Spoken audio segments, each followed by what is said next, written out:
All right, guys, welcome back to Full Circle with Joyce. We're diving straight into our viewpoint discussion this morning. And as I did mention, we want to talk about youth and unemployment. Huge topic here in Kenya. Of course, we know that, the majority of our population is below the age of 35. Our median age, I believe, is 18 or 19 years old, which is very, very young.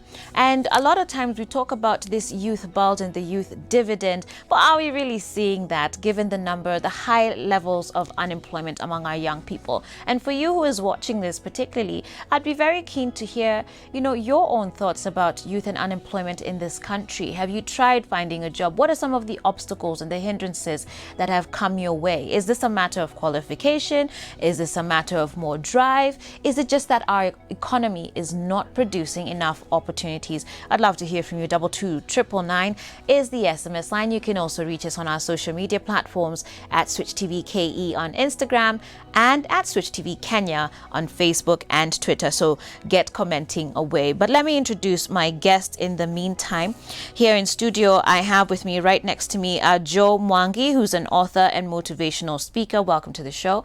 We also have Dennis Kaweru, who's the CEO of La Giaka, which is a group with different sort of businesses underneath it. Karibuni sana to the show. Now, just by way of some context, the government rolled out a series of events aimed at empowering the youth. Okay, a key feature was the launch of 15 youth empowerment centers across the country, meant to serve as information hubs and leisure spots for the young.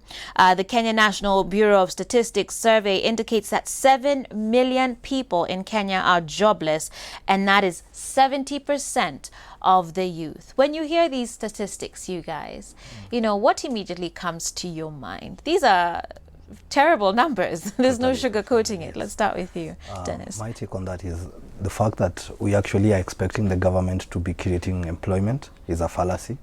We should actually be empowering the SME sector. It's business people like us and yourselves who can actually create these employment opportunities that we require. If you look at developed economies, the US, Germany and all that, the SME sector is the one that drives almost 50 to 60% of the employment opportunities that are created. So if we keep expecting tunaomba serikali tusaidie, that mentality, we will continue having these numbers and it is bound to get worse. So it is with devolution, we devolve also employment. We support the SME sector, let them create these jobs. Okay. Joe, do you agree with that? What I think when you mention the numbers, 70% being unemployed, I think of wastage, mass wastage, like picking the group of young people and put them in a big dustbin, like just waste them. It's wasted talent. It is waste. It is waste. I'm telling you, it's garbage. You just transform potential young people into garbage, so that someone who could work is not working. Yeah. Someone who could produce is not producing. Yeah. And that is why we have become a consumer nation that produces almost not much. But would you agree with Dennis, though, that it's relying on the government to produce those jobs is a fallacy, as he called it? Yeah, I would say that there is not much that the people can do without the support of the government, because the government owns the systems. Right now, there was some slow growth of the SMEs because there was no lending, the capping and all those things, that they are not lending money to the SMEs. So that when the SMEs are frustrated, then they will lay off a lot of workers. And as he said, that is true. It is the SMEs that employ people, because the government can only take just a small number of the people in the economy.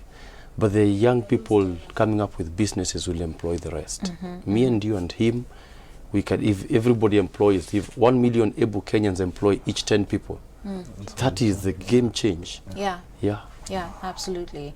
And so, we're seeing a lot of people graduate. They'll actually go, they will get their studies done, they'll go out and get a degree. Some of them do very well, by the way. We've seen a number on the news with the placards on Uhuru Highway saying, I have a master's, I graduated with honors, but I'm looking for a job. And it also then raises a question of, is it a disconnect between what we're studying, or even within the SME sector, as you're saying, that it's really a matter of enabling that sector to grow so that businesses can employ more people. Is it that those sectors are just not producing enough?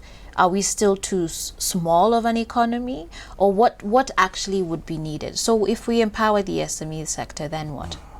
Well, how I would look at it is this. The SME sector will grow as a factor of two things. One is availability of capital. So you will find even banks are afraid to lend to SMEs. We find, personally, I'm actually a former banker. We had a bias towards lending to bigger corporates. You look at the SME sector, the risk profile is way too high. Agreed, So in a sense, if we actually are allowing SMEs access to capital and market for their produce, we're talking about a global village. Why are we still selling things, let's say in Kenya, from a raw platform? If it's our coffee, it's our avocados, all these things. If we are to actually get a ready and big enough market for them in their processed nature, imagine how many employment opportunities will we have created. So in a sense, if we actually get those two things, one is we give the SME sector access to capital. Number two, market for their produce. You will find exponentially more jobs are now available to these youth we are talking about. Yeah. Joe, let me ask you this. A lot of the times, the ones who are unemployed are then challenged to look for non-white collar jobs because everybody wants a nice corner office. We want to wear a nice fancy suit. But those jobs are very few and far between. So a lot of people are being encouraged or challenged to shift their focus from seeking those type of white collar jobs and instead start diversifying their scope into looking more internally at any sort of business that they can run. What sort of entrepreneurial spirits they can develop. And I'm just curious about what you have to say about that, because the number one concern is not everybody is born to be a businessman. True. Not everybody can be an entrepreneur. Well, that's a very good concern and observation. My take on that is that no one is born an entrepreneur. We become. Everyone becomes whatever they become. And you can train yourself. If you don't believe, you have been trained not to believe. If you love, you have been trained to love. If you hate, and we are born, the only thing we are born with is a fear of hate and sound. Everything else we learn. So this cliche of not everybody is born to be this, to be that, should be kicked out of our mindsets. Okay. Secondly, the issue of people going to the streets, I have done this master's, I have done this degree. The universities, and the challenge is this, our education system sometimes wants to teach us what to think. Education is not supposed to teach us what to think. Education is supposed to teach us how to think. And it's supposed to open our minds. It's supposed to open our minds to be able to see, we call it a university, to give us a universal way of looking at things, to be solution providers. And when you talk about moving to the non-white collar jobs and such, I am for that idea, because that is where the solutions can be provided. Because if we don't think of providing solutions, we will not be able to make steps towards the right direction, because it's about someone who provides a solution. If it's water, if it's fashion, if it's design, if it's houses, if it's doing the grills, if you're doing the stairs, what can you bring as a solution? That is what will make you your own boss very fast. Okay. Yes. Well, Dennis, you're now your own boss. You're a CEO, and as you mentioned, you were previously working in a bank. Now you have this company that has different sort of businesses underneath it. Did you always sort of envision that you would be an entrepreneur or a businessman, or did you become one, like Joe is saying? Did you have to take the time and actually develop those skills? Well, honestly, being my own boss has been my dream for the longest time, but it is circumstances that actually led me into starting a side hustle. So in a sense, it's a yes and no. Okay. If I had not, if I had been complacent and just be comfortable with my salary, I would not be seated here today. Secondly, if I had not realized there's a gap and try to fill it profitably, I will not be seated here today. So in a sense, if we're saying that entrepreneurship is not something, let me rephrase that. Because look at it this way: we have entrepreneurship as a unit in high school, in colleges. We do not teach it in high school. So our kids are only learning how to pass exams.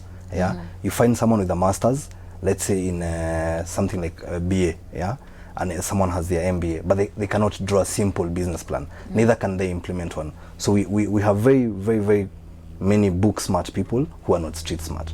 For you to survive in Kenya, you actually get your degree, put it aside, then you hustle like you're a dropout. That is the only way. Because we have a system where, for instance, Monday I opened a small restaurant. When I advertised the opportunity for a chef, I got 109 CVs, and that is in Embu. Yeah. You can imagine the kind of gap we have in terms of employment opportunities. Yeah. And the people who are coming, someone is telling you, okay, mimi najua tu kupika lakini yani najua nimesoma kupika but naweza jifunzia hapa kwako, you know. You have let's say you're looking for a driver. Someone tells you I have studied ABCD but I have actually not gone out of my way to try and get the skill. So we have people who are very, very good accountants. Mtu amefanya CPA all the way to K. But you tell them, can you actually do books? They tell you, I will learn on the process. So we have a very flawed education system. So something is off somewhere. Very, very. Because you can't say we've graduated with something and then we still don't know how to do it. We're waiting for. So, and that's a good point, because I think to your point about providing solutions, even if you're not going into self-employment and you're still looking for a job, you still need to be providing solutions in that place.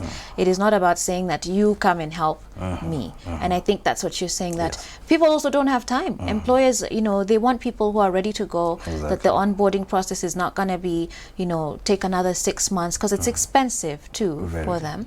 But I really do appreciate those pointers that you're raising, so that even if you have qualifications and you're looking for a job, what is it that you are bringing to the table? Or are you just looking at, the opportunity to help you? You need to switch that mindset. Absolutely. Well, we're going to take a short break right now, but when we come back, we're going to continue here with Dennis and Joe, still carrying on this discussion. I see your SMSs coming in. I'm going to be touching on them very briefly. You can continue sending them into 22999 and also comment on our Facebook page at Switch TV Kenya. Stay tuned. I'll see you soon.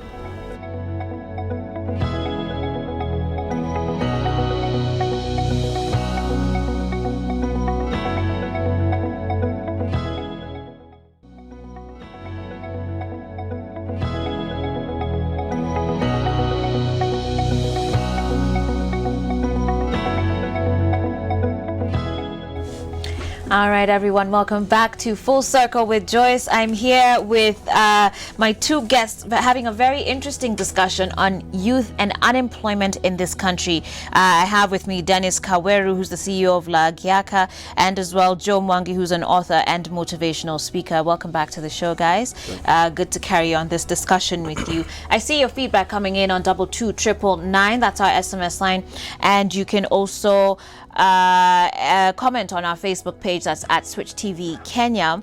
And let me just read out some of the feedback that we have coming in. Bebgal, I guess that's Honey, on Facebook, you say, mbona hawaandiki kazi vijana, we are here searching. Someone else, Kamau Gitari Watumaini, says, good morning, team Full Circle with Joyce. The greatest challenge to youth and employment is the experience, quote unquote. Wherever you go in search of job, unaulizwa 5 years experience.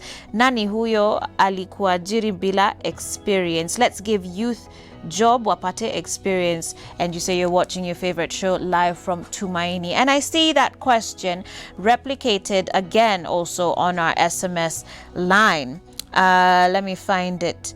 Someone here says, Full Circle with Joyce, this is Winnie from Nakuru. You say, hey Joyce, looking lovely, but the problem for me is most employers expect more than we have. We just graduated, and for them they need 10 years experience. How can we get the experience if they cannot even offer an internship? Very valid questions there. And Joe, I want to start with you on what your response would be to these comments here. People are asking for, 10 years experience, 5 years experience, and they're like, at a internship, atujapewa. Yeah. Well, that's something that comes up every time. Young people have to discuss about employment and lack of it. And I think that it's a challenge to the young people. It's a challenge. We don't have a way of maybe eradicating it fully. But sometimes the young people themselves also, when they are given internships, they want internships that pay. I've had cases of guys telling me, Joe, get me an internship, but make sure they're paying me. Yeah. Who pays you to train you? They should be paying those companies to get those because it's an extension of campus. You pay school fees in more universities and other places to get trained. Even companies that are getting you demanding money from them, then even volunteer work. Young people don't want to volunteer. You know, you can volunteer yourself. You can do freelance work out there and do something, and that way you learn. It builds your experience and you learn. And the other challenge is they want things to work so fast for them. And the challenge is sudden success syndrome. Yeah. You want to do things to happen right now, right here. You want to be Joyce today. You don't want to wait for tomorrow. You want to be Joyce right now. And that is a challenge. Patience and commitment and sacrifice. Yeah. Yes. Absolutely. Would you agree with that, Dennis? And even now that you're hiring people, is that something you see? People want to be successful immediately. Like, we'll do a 3-month internship and you're like, why haven't I been promoted yet? You know, I should be manager by now. Or even the case of what Joe here is talking about volunteering and taking internships without pay. And I know that's difficult for some because, of course, there's transport, there's lunch and all those things. But, you know, is that a way to sort of get your foot into the door? Well, I think that impatience is actually a good thing. The fact that you want it today and you want it now, it's actually a good thing. If we can actually harness that passion these young people have, and we actually help them, because what has happened is, for instance, I would want to have, let's say, Switch TV as my own. I do not want to wait for 10 years. So how do I get it the right way?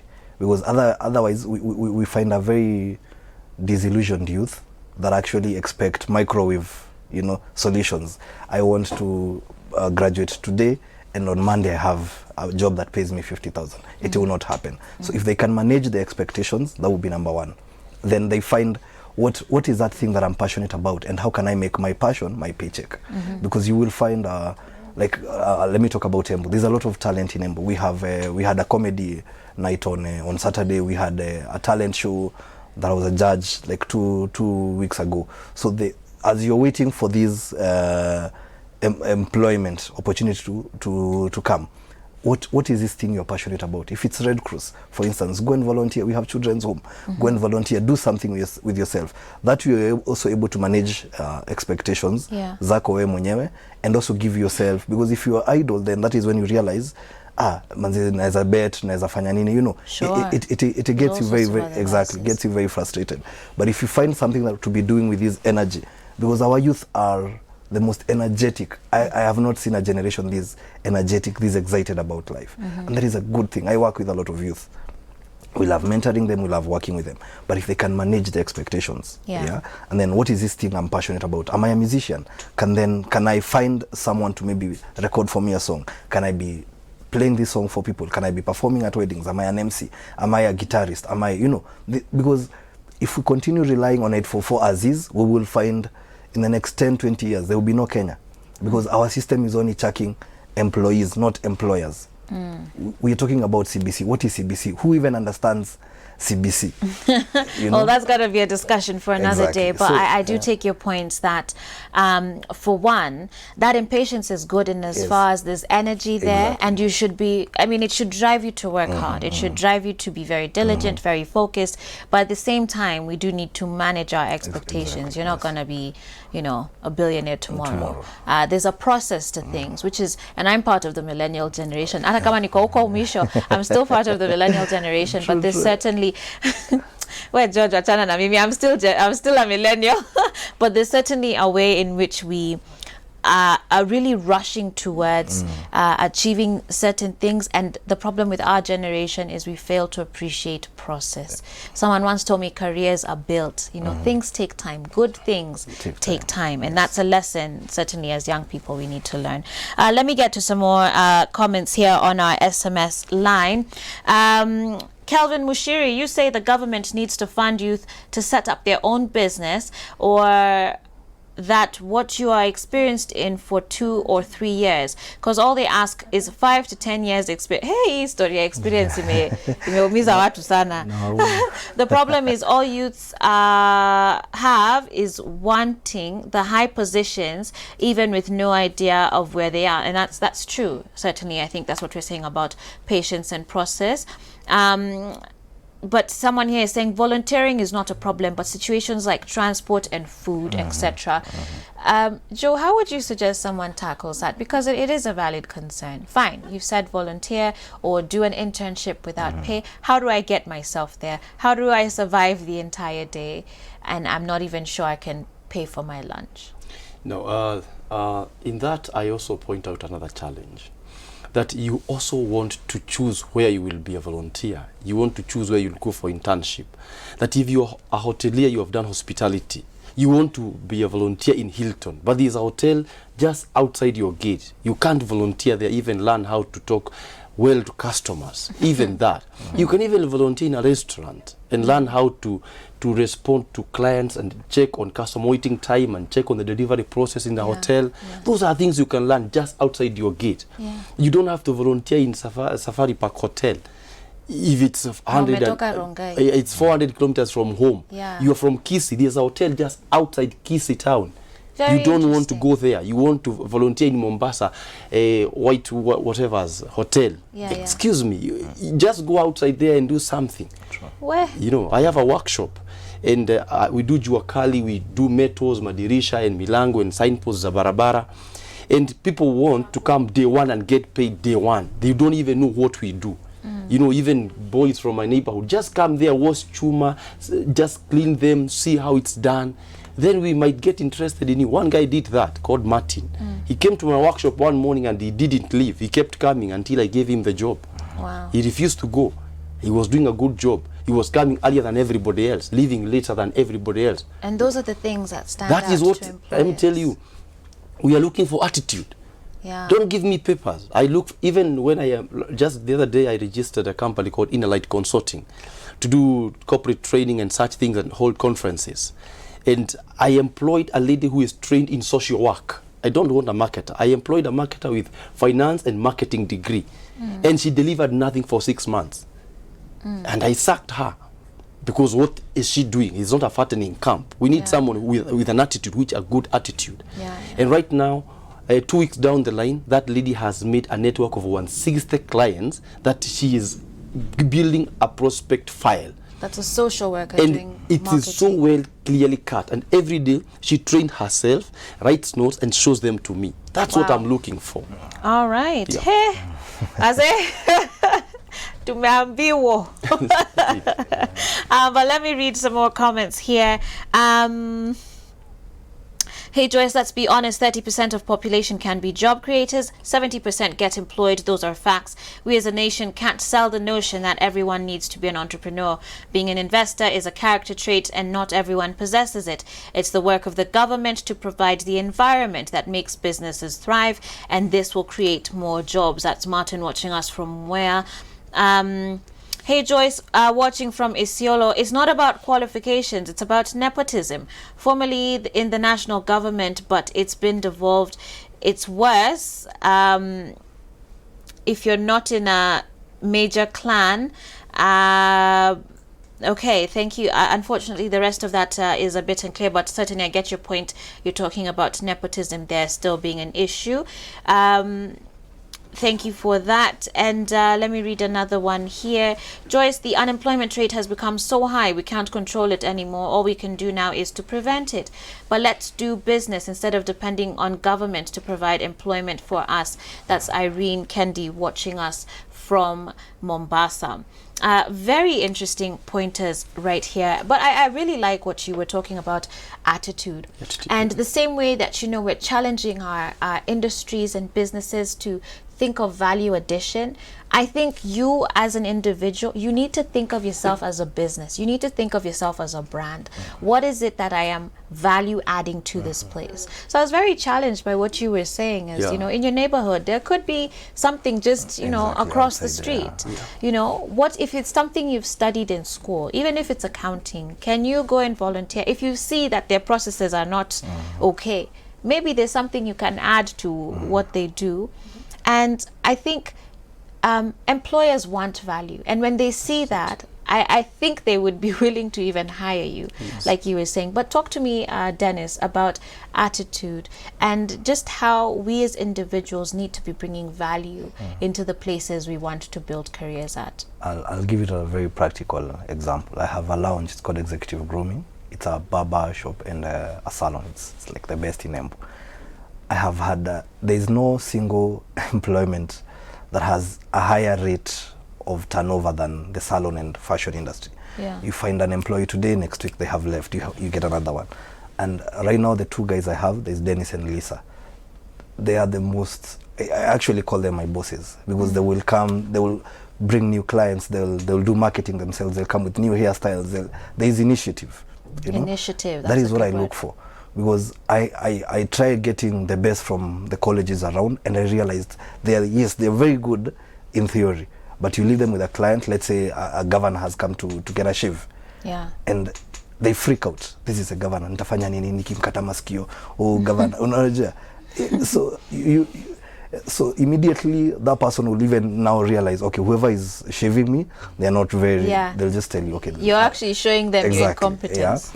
So, and that is someone who is supposed to be the best in that particular, that was now last year's graduation.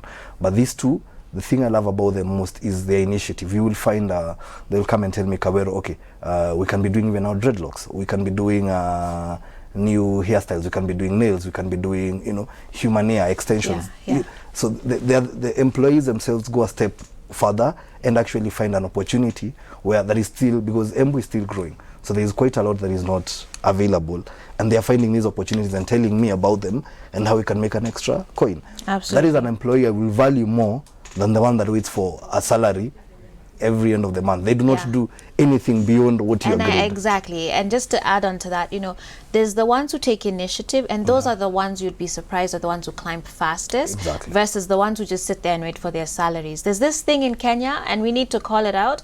We like doing bare minimum, okay? So we will just do mali job description inafika, hapo ndio sisi tutafanya kazi. Hizo vitu zingine, hiyo si kazi yangu, and you will never grow like that, ever. And you see it in Western economies, and that's what you're saying about that attitude, about initiative.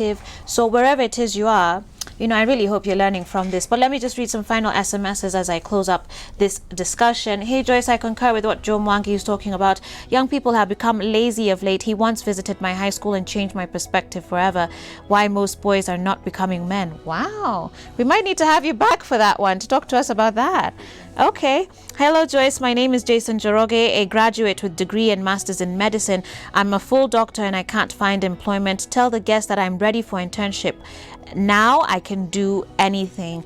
Thank you, Jason. And I like that attitude that, you know, I think sometimes we can even get hung up with our own titles. I respect you for that, sir. And hopefully if these guys have any connections, we can connect you later. Tell that doctor to talk to me.